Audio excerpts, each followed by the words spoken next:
Hello everyone.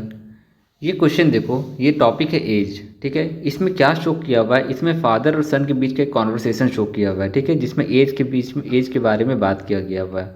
ठीक है, जैसे फर्स्ट स्टेटमेंट क्या है कि n years back I was as old as you are now.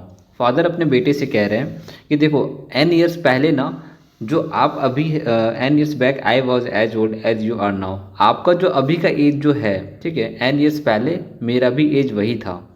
ठीक है, फर्स्ट स्टेटमेंट ये है, समझ में आ रहा है।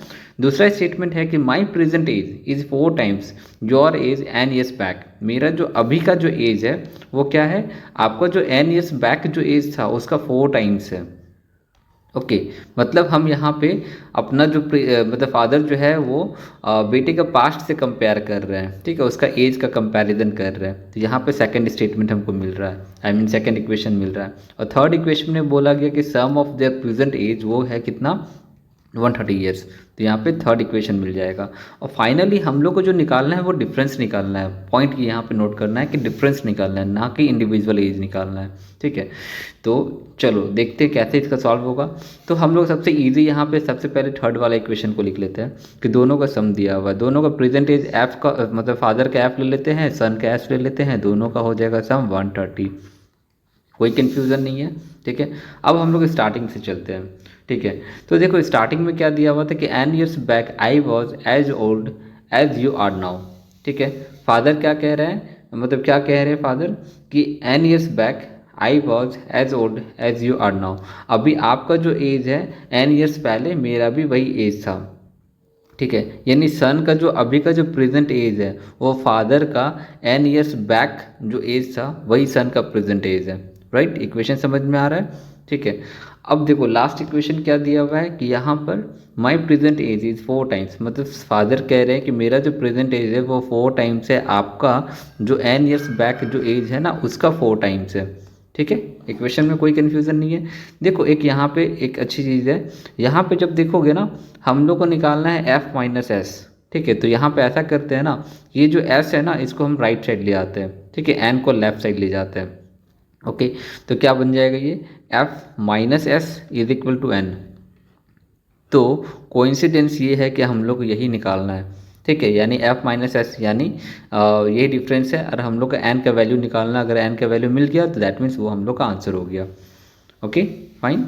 तो अब ऐसा करते ये जो s है ना उसको यहाँ पर सब्सटीट्यूट करते हैं सॉल्व करने के लिए।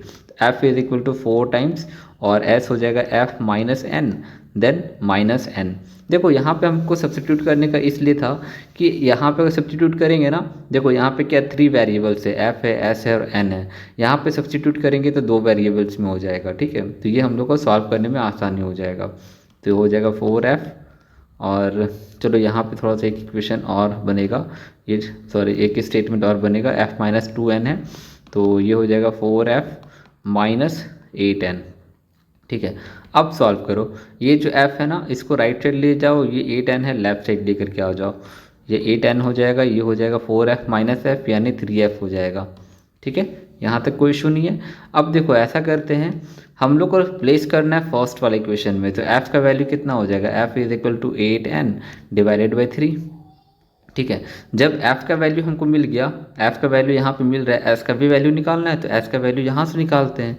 ठीक है, तो इसमें सब्सटीट्यूट करते हैं। ओके, तो यहाँ पे क्या हो जाएगा, therefore s is equal to f का वैल्यू 8n बाई 3 और minus n is equal to 8n minus 3n by 3 that means 5n by 3।